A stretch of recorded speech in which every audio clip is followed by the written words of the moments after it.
Hi again, it's Brian Benedus reading from my book Scared to Death, Do It Anyway. I just read the chapter 4 on emergency, and there's an underlying thing at the end that says not feeding the beast.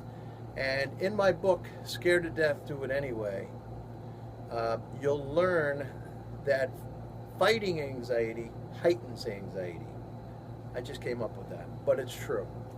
When you fight it, it heightens it. And it took me years to figure that out. The next chapter is titled The Strength. It's titled Strength. And it's self-explanatory. Chapter 5. I want a ball player with guts enough not to fight back. Branch Rickey to Jackie Robinson in the movie 42. That was a quote.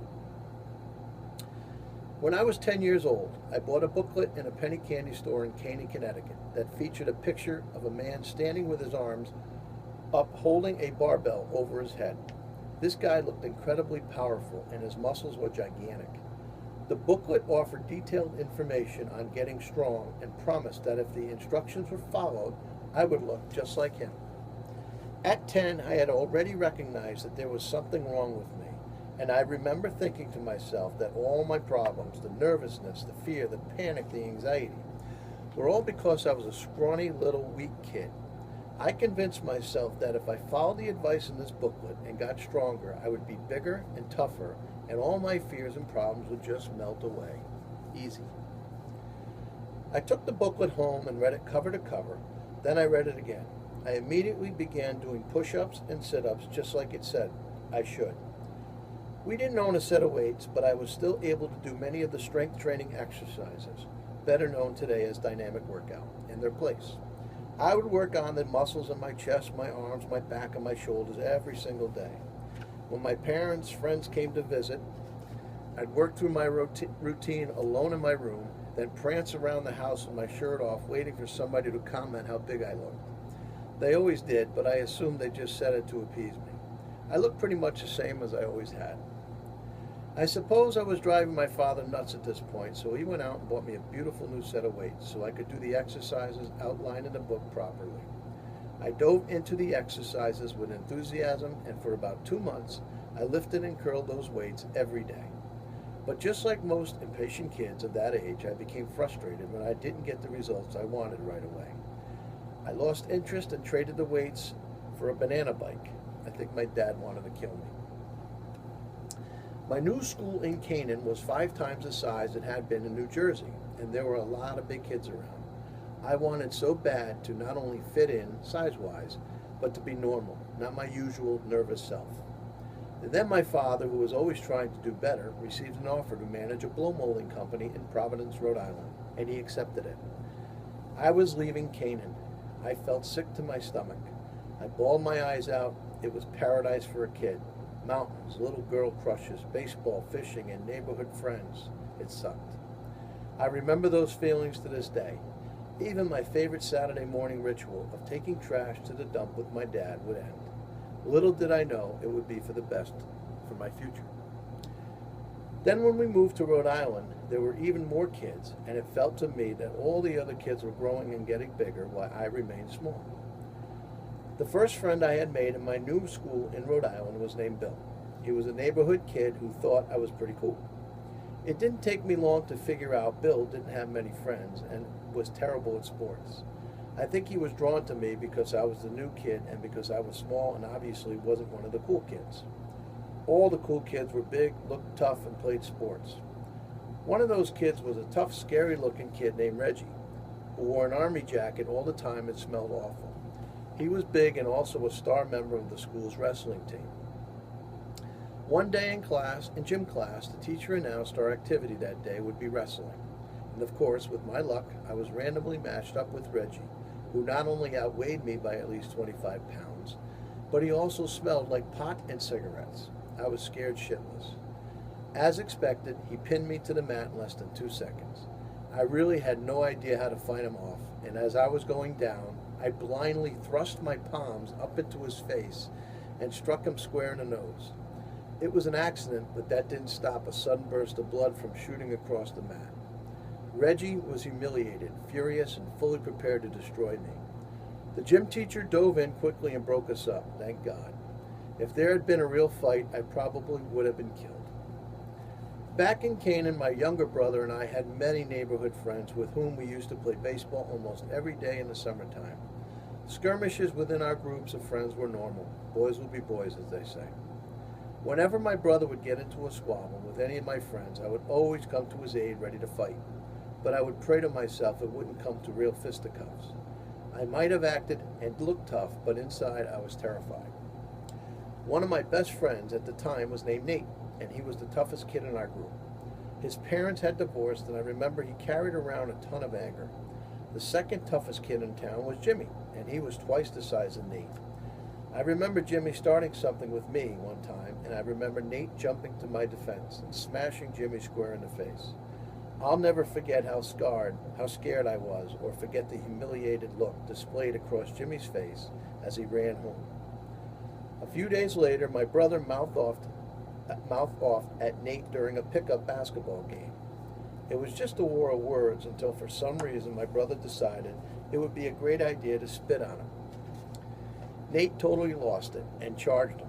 My brother hopped on his blue bike and rode away, leaving me behind, per the code of the neighborhood, to defend his honor. I chased Nate down as I was expected to, but I did not hit him. I just begged and pleaded with him to please just leave my little brother alone. Nate did eventually cool off and back down, but I will never forget that sensation of crippling fear that knotted itself in the pit of my stomach. If Nate had turned around to me and said, "Okay, let's go," I don't know what I would have done. I am grateful he didn't. Now here I was years later, a freshman in high school, nose to nose with Reggie, face bloodied, looking me square in the eye, uttering the same phrase, "Okay, let's go after class." It was like having to fight Nate all over again. A terror like that is too easy to recall, and even though I was older, I was just as scared and just as nervous. And with only 2 or 3 friends in the whole school to protect me against Reggie's army of potheads, I was doomed. My mother would pick me up after school on occasion, and Reggie would see me as he walked past and would flip me off. My mother was alarmed and asked what was going on, and of course I would just shrug it off and say he was just some odd new friend. Reggie had the reputation for starting many fights and finishing them very quickly. My goal was to avoid Reggie everywhere, all the time, at all costs. I was a scared, panic-stricken kid with zero confidence. I was now living in day-to-day survival mode. To get out of fighting Reggie, I had to blend in with the rest of the kids and disappear like a chameleon. I learned that when I hung around with the nerds, I could look up and act like a nerd. When I hung around with the potheads, I could look and act like a pothead. When I hung around with the jocks, I could look and act like a jock. To my surprise, this chameleon act helped me become more popular with everybody, including a lot of girls. It's funny how fear and anxiety drove me to adapt and become a relationship-driven person. It would be a skill I would carry into business and sales and use for decades to come. And by the way, I never did need to fight Reggie. In fact, we became friends. I made another new friend then too. He loved to work out, and he was a motorhead with a great car, so a bunch of us would pile in and go to a nearby gym to train. Although I had given away my weights long ago, the desire to increase my physical strength had never left me. I never did throw away that little booklet. I bought it at the candy store, and in fact still have it tucked away safely to this day. By the time I reached my junior year in high school, I had gained 20 to 25 pounds of muscle. I was also getting stronger and could bench 315 pounds. I finally felt like I was becoming one of the guys. My confidence was slowly building along with my popularity. I dated many different girls, bought my own car, and made the football team. During my senior year in high school, I was lifting more weights than ever before. It was also an era when steroids were starting to become popular, but I never used them. I would guess that if I wasn't afflicted with panic and anxiety disorder, I may have used them right along with everybody else. But the thought of putting something inside my body that I could not control brought on a whole other level of anxiety I couldn't begin to deal with. I was lucky. Many of the kids I worked out with back then tried and stayed on steroids, and I know for a fact killed some of them. I loved to work out. The gym became my second home. The stronger I got, the more confidence I felt, the less anxiety I felt. I perceived that being a strong man would be the hedge against the panic. But how strong is strong? There were times when I felt like strength needed to be tested. I got hurt during a football practice, dislocated my elbow and shoulder, and was forced to stand on the sidelines one Saturday to watch our team play. When halftime ended, I walked with the team back to the field from the locker room when somebody from the opposition's grandstand cat called down to me. "Hey punk, you suck." Even though I had one arm in a sling, I glared back at him with all the self-assurance in the world. I responded confidently, "Fuck you." Sorry. "Oh yeah, you want to go?" I was strong, I was cool, I was pumped, and by this time I had been in and even won a few fights. And oh hell yes, I did. I wanted to go. The two of us walked into the end zone and fist flew. The adrenaline was pumping through my veins with such force that my badly injured arm didn't hurt a bit.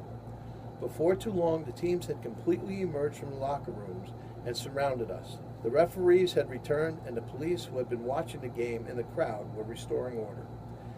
It was the first time in my life I was upset someone had stopped me from fighting.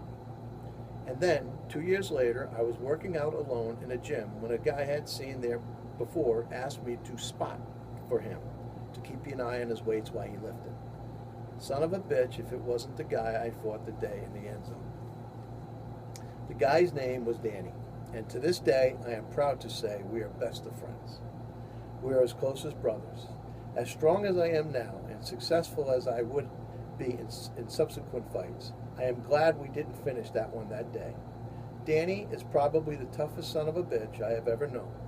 We became weightlifting partners, and I can say without a doubt that Danny has made me both mentally and physically tougher than I could have been training by myself.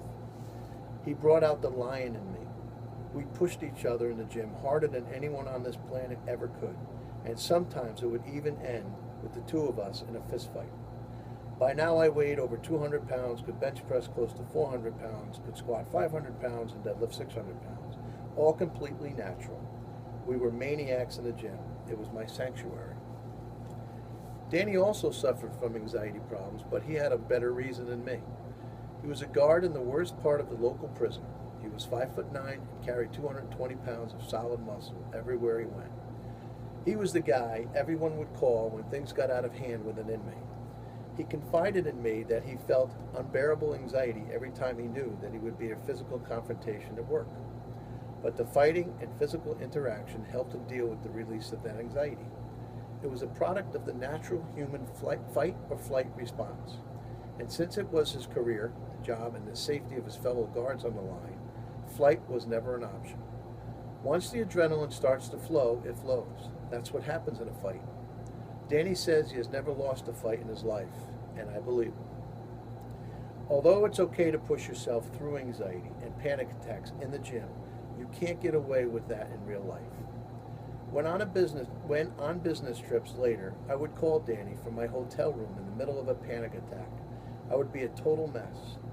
I remember the Tonight Show with Johnny Carson would be going off the air, and I knew I would have to shut off the lights at some point. I called Danny at home, and he would talk me through the moment in a very soft-spoken but tough way. He was a sort of like the trainer in the corner every boxer hopes for. You can do this shit. Don't be a fucking pussy. Deal with it. Nothing's going to happen to you. Fight, Brian.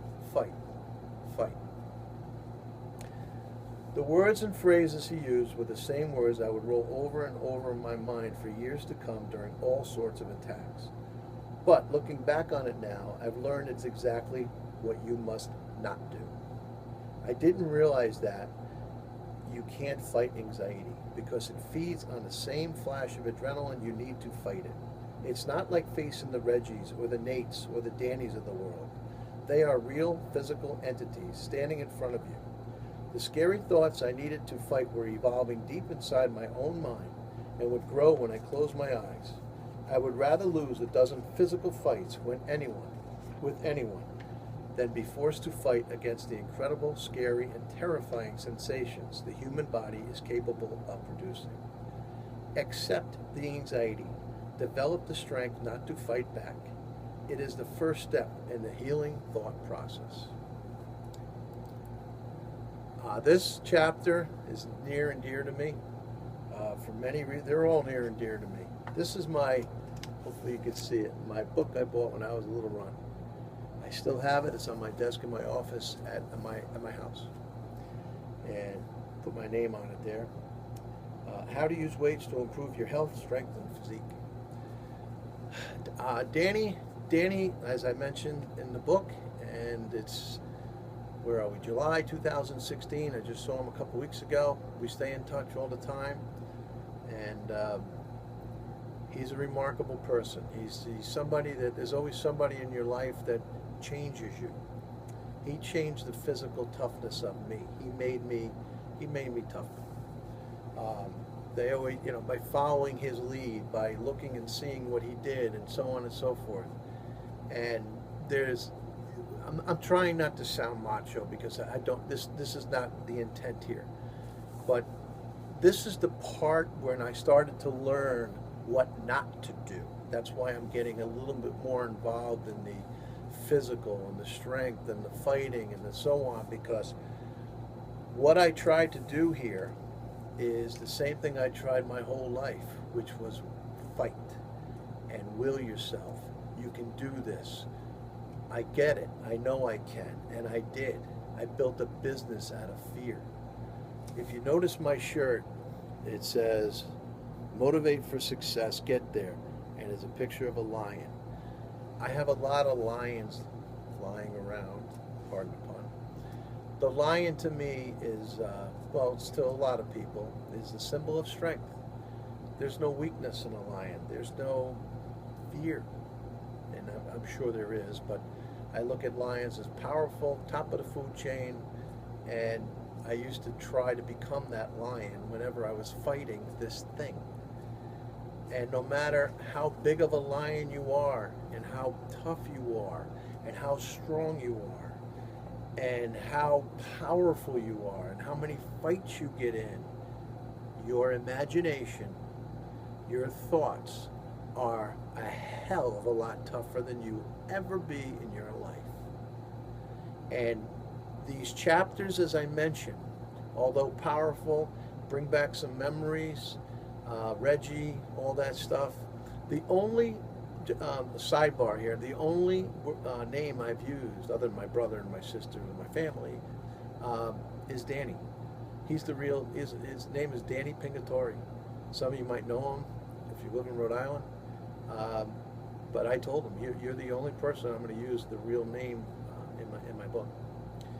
And yeah, he brought out that lion in me. But we're getting to the point of developing chapters so people that suffer from anxiety understand that fighting it is not the way to win it. Okay? Fighting anxiety does not heal anxiety. It heightens anxiety. I should make a shirt like that.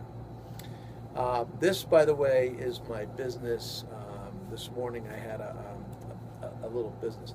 In the back of the shirt, which by the time I turn around and try and do my video, I'll drop my phone or something, but it says, "Scared to Death, Do It Anyway, Brian Benedus." And I've had some emails from people saying, "Do you sell stuff online?" And I do not, but we might at one point. But if you want one, call me, email, text me, and I'll get you one. As long as you show me you bought a book, I will send you a shirt. I might send you an IFT. I have hundreds of intense focus training shirts when I do kids camps. So anyway, that's a great chapter. That gets us into the fighting and what not to do with anxiety and panic and so on and so forth. And there's going to be a couple more chapters dealing with that. And then, as I said, we're going to slowly but surely move into the healing thought process. All right, so hope you enjoyed that chapter. It's a very powerful time in my life, and I am very, very proud at 19 minutes and 41 seconds, at 55 years old, to say I have never in my entire life taken a drug, a steroid, a hormone, or anything. And I'm going to use the word humbly, have won many powerlifting contests, been involved in many different things, never a bodybuilder. I love to lift weights. I like strength. But it's not necessary to get there. And that's a whole nother book. But right now, have a great day. Hope you enjoyed that chapter. More to come. Take care.